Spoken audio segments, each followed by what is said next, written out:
दिल्ली वाला नहीं था, पर मोदी और अमित शाह तो बिल्कुल ही दिल्ली वाले नहीं है।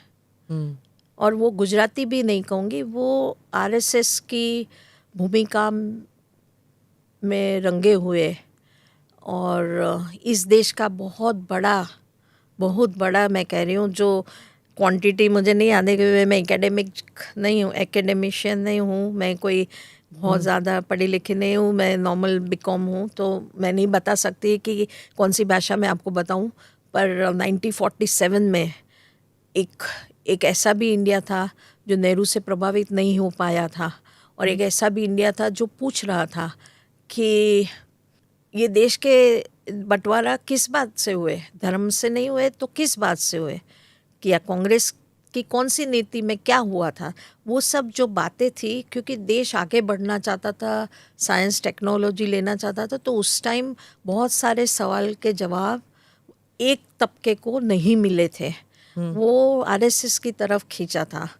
फिर दूसरी बात ये है कि ये देश इतना महान है कि नेहरू की कैबिनेट तो कितने सालों रही, तो वो रोज आए अकबर रोड और औरंगज़ेब रोड से आती जाती थी। वो कौन से लोग थे जो आज औरंगज़ेब का नाम, उस टाइम भी तो थे ना वो लोग जो औरंगज़ेब को बुरा मानते थे, उन्होंने जिस तरह से हिस्ट्री में से जो अपना लिया होगा वो बुरा मानते थे। तो वो औरंगज़ेब रोड दिल्ली में 70 साल रहा है, शांति से रहा है, कोई राइट्स नहीं हुए कि आपने औरंगज़ेब रोड रखा। तो देश था ना उस टाइम भी, और सेक्युलर देश ने ही तो रखा होगा ना। इसी दिल्ली की धरती पे एक रोड का नाम 70 साल रहा ना।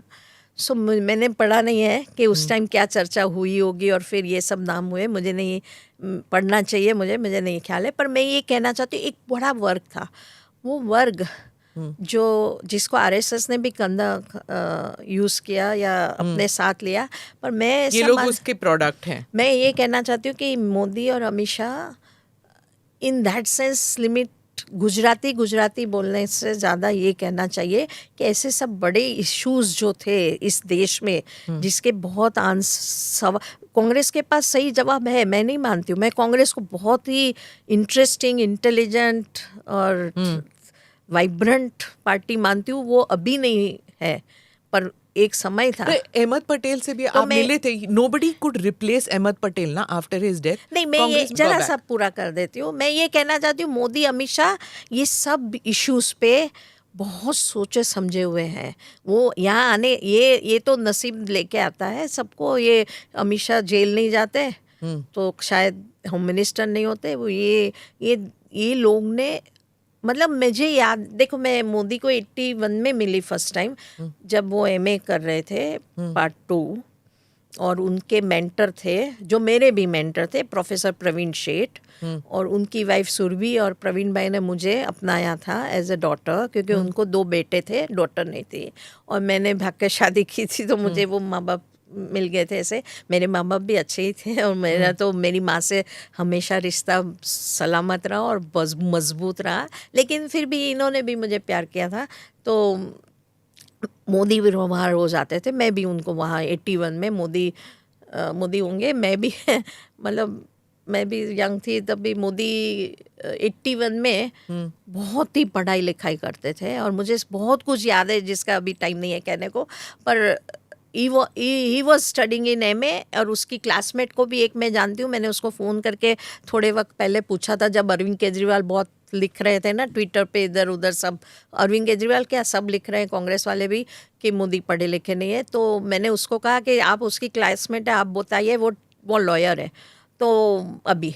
तो उसने कहा नहीं, मैं नहीं बोलना चाहती कुछ। फिर एक प्रोफेसर प्रवीण शेठ तो एकदम मेरे कह रही हूँ, मेरे मेंटर थे, गार्डियन थे। और सुरभिबेन की अभी डेथ हुई है, मोदी ने उनको फ़ोन भी किया था, उनके बेटे अमित शेठ को। सो मैं ये कहना चाहती थी कि ये मोदी और अमित शाह को आपको अलग देखना पड़ेगा, कि ये इंडिया के जितने भी इश्यूज हैं उनको बड़े, मतलब उनकी ग्रिप में थे पहले से। और आपको कौन सा ऐसा प्राइम मिनिस्टर कौन से देश में मिलेगा जो 83 आई थिंक 84 से 2001 तक हर एक दिवाली में लिटरली मैप से एक डिस्ट्रिक्ट इंडिया के घूमने जाते थे अकेले, 5 दिन वो कोई फ़ोन नहीं, कोई कांटेक्ट नहीं, थैला लेके निकल के जाते थे, क्योंकि वो, और इनके पास, नरेंद्र मोदी के पास 81 से, क्योंकि मैं 81 से जानती थी, फिर मैं लगातार टच में थी, तब 2001 तक उनके पास कोई रजिस्टर्ड घर नहीं था, जैसे मेरा घर है अभी यहाँ दिल्ली में, या आपका होगा अपने एरिया में, तो ऐसे उसका कोई घर नहीं था। तो मैं 6-7 लोगों को जानती हूँ मेरी लाइफ में, तो मैं पूछती थी, हसमुख भाई मोदी नी बैग है, मतलब मोदी वहाँ आपके वहाँ बैग छोड़ के गए, मतलब हाँ. मोदी का कोई, मैं मोदी की पोस्ट आती थी कि मेरे ख्याल से संस्कार धाम में, तो मतलब उसका घर नहीं था।